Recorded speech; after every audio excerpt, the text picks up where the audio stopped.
ကဲဒီနေ့ တော့ တော့ တခါညွန့်လေးချက်ထားပါတယ်တဲ့စားကောင်းပါတယ်နှုတ်ထွလို့ပါတဲ့ရှင်းလဲ ကော်တခါညွန့်ကျော် ဟောတခါညွန့်ကြော်လေးပါ မနေ့ကတောင်မော်သေးရဝဲလာအပြန်ခကြီးရအပြန် ညွန့်ဖူးစားကောင်းအညွန့်လေးတွေ ရမေဒါတော့ကြက်သား ကြက်သားကြက်ကလေးပါ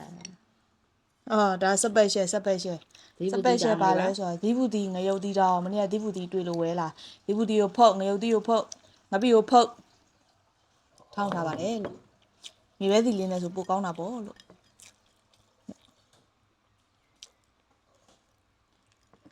ဒါအမေရဲ့ favorite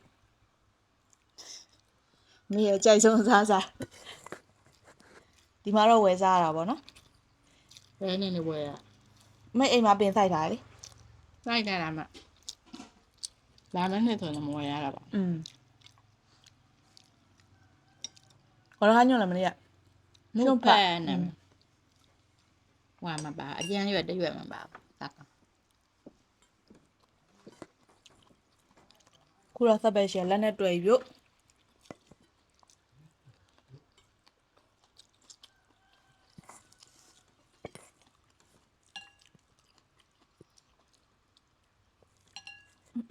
ကိုမိုက်ကယ်ဖူးဘလော့ကာမလုပ်နိုင်တော့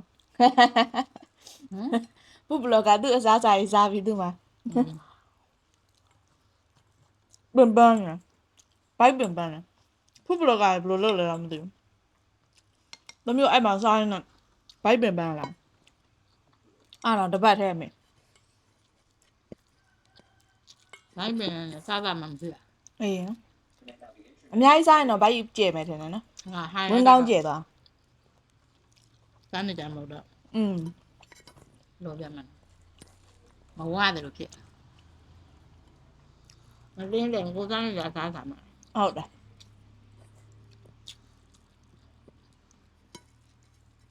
ရှယ်ပဲ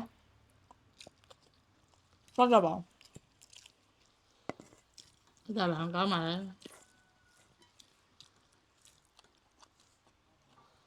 မနေ့ကတောင်မော်သေးရမင်းတို့တို့အသီးဝယ်လာအများကြီးပဲစတော်ဘယ်ရီသီးစတော်ဘယ်ရီကျမ်းမှာဝယ်လာမေးရတပူကို200တဲ့ဒီမှာတပူ80ကဘူးနဲ့ပြည့်ပဲကြီးပဲ အမြင်နဲ့အောင်တယ် အေးအပင်ရှင်တော့အဲ့ဒါစိုက်ခင်းရှိလို့ဒေးသက်တာမထင်လို့ပေါ့ ငါဘာမှဝါဘူးဝဲတယ်မရဆောထဲလိုက်တယ် အဲ့မွယ်ဘူးလို့တမျိုးอ่ะ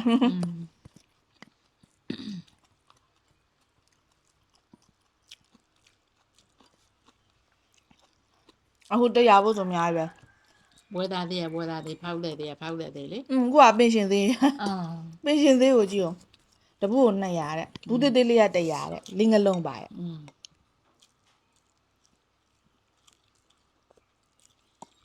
ဟုတ်တယ် တိုင်းစားကြပါအောင်ရှင်တဲ့ စားလာအောင်ဘိုင်ဘိုင်ဆွဲပဲနော်ရတာကောင်း ဒီလူစားတယ်ကောင်းတယ် အဓိကအသက်များတယ်ဟိုကဗာလဲ ဒီဘူးစီ ဒီဘူးတီတောင်မနေ့ကလည်းပြန်ရောက်ချင်းစပစ်လိုက်တာအမေချက်ထားတယ်ငပိကြော်နဲ့ငပိကြော်နဲ့ပါတယ်မုံကြီးရွက်ကြော်ရယ်ဒီဘူးတီအလုံးလိုက်ရေးသေးပြီးကြိုက်စားအိုးထမင်းနှစ်သက်လုံးကုန်သွားတယ် မင်းပါ